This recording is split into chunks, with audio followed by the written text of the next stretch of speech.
This is The Huddle, presented by the Midwest Christian Boys Football Camp, otherwise known as Man Camp. Welcome to The Huddle. Hey friend, I'm Mike McCurry. Welcome back to The Huddle. This is Baji Bob DeWitt, and as we jump right in today, it's not always a bed of ease in the ministry, is it? No, it's not. Sometimes we have difficulties and disappointments that seem they can almost overwhelm us. But how do we deal with things like that? Well, life is full of disappointments, and we can't always have our way. Isn't it the truth?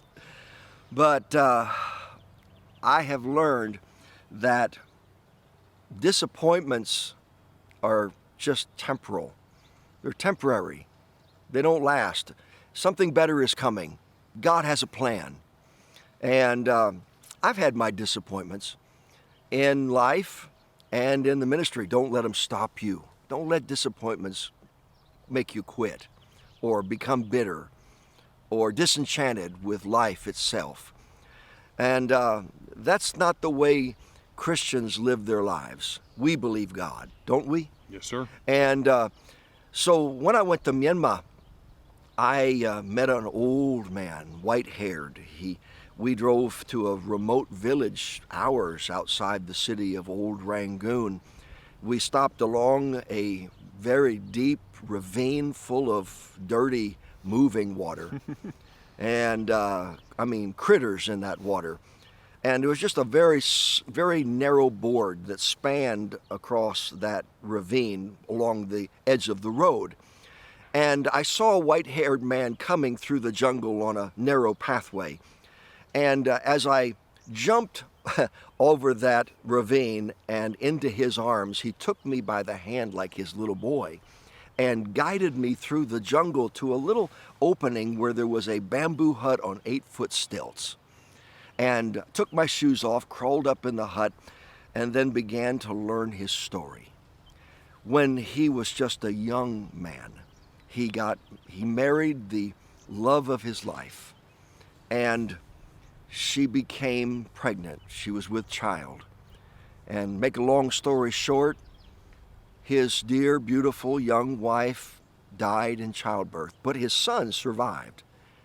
And after a period of grieving, this young man took his son in one hand and a little black bag in the other and walked out of that mountain village down a dirt road. He walked all that day, stayed by the side of the road that night trying to shelter his infant son, walked another day, and now 4 days, and then 6 days and 10 days, and came to another village. A village where Christ had never been known, where there was no church, where no one in that village had ever heard of Jesus, where they had never seen a Bible. And he began to talk to people about Christ. He had no missionary support. He had no sending church. He had no backing of any kind. He had no associates.